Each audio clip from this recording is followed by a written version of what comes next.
France के नीस शहर में आज भारत और फ्रांस की दोस्ती की एक खास तस्वीर दुनिया ने देखी। प्रधानमंत्री नरेंद्र मोदी और फ्रांस के राष्ट्रपति इमैनुअल मैक्रों जब आमने सामने आए तो दोनों नेताओं ने गर्मजोशी से गले मिलकर एक मजबूत साझेदारी का संदेश दिया। केवल एक औपचारिक मुलाकात नहीं थी, बल्कि दोनों देशों के बढ़ते विश्वास और रणनीतिक संबंधों का प्रतीक भी है। यह मुलाकात ऐसे समय में हुई जब दुनिया तकनीक, स्टार्टअप और इनोवेशन के नए दौर में तेजी से आगे बढ़ रही है।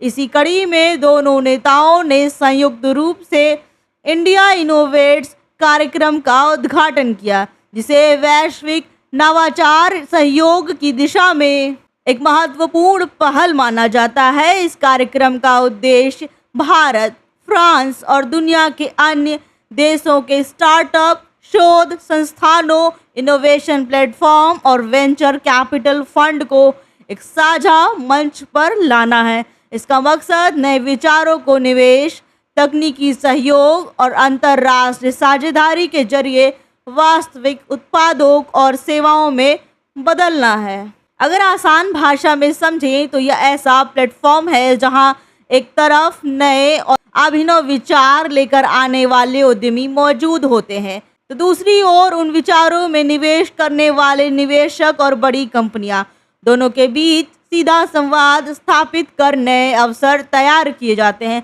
इस पहल की सबसे बड़ी विशेषता यह है कि यह केवल विचारों की प्रदर्शनी तक सीमित नहीं है, बल्कि आइडिया से लेकर उसके सफल क्रियान्वयन तक की प्रक्रिया को तेज करने पर जोर देती है। अक्सर बेहतरीन शोध और तकनीक प्रयोगशालाओं तक ही सीमित रह जाते हैं, लेकिन यह मंच उस दूरी को कम करने की कोशिश करता है ताकि इनोवेशन तेजी से बाजार तक पहुंच सके। कार्यक्रम के दौरान स्टार्टअप अपने प्रोजेक्ट और तकनीकी समाधान प्रस्तुत करते हैं। इसके बाद निवेशक, उद्योग जगत और वैश्विक संस्थाएं संभावित सहयोग, फंडिंग और तकनीकी साझेदारी के अवसर तलाशती। यही वजह है कि इसे केवल एक योजना नहीं बल्कि वैश्विक इनोवेशन नेटवर्क के रूप में देखा जा रहा है। भारत के लिए यह पहल इसलिए भी अहम है क्योंकि पिछले कुछ वर्षों में देश का स्टार्टअप इकोसिस्टम तेजी से विकसित हुआ है। वर्ष 2016 में जहां मान्यता प्राप्त स्टार्टअप्स की संख्या करीब 500 थी, वहीं दिसंबर 2025 तक यह आंकड़ा बढ़कर 2 लाख से अधिक पहुंच चुका है। इन स्टार्टअप ने लाखों रोजगार सृजित किए हैं और भारत को वैश्विक इनोवेशन परिदृश्य में मजबूत पहचान दिलाई है। भारत में health tech, artificial intelligence, clean energy, defence tech, biotechnology और डीप टेक जैसे क्षेत्रों में तेजी से नवाचार हो रहा है।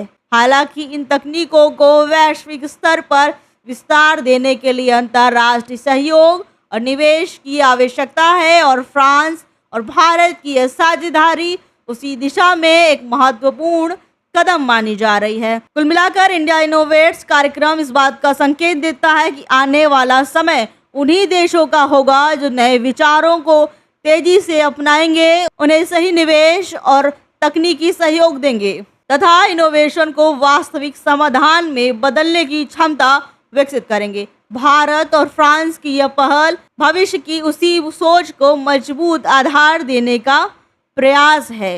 ब्यूरो रिपोर्ट, देश जो टॉक।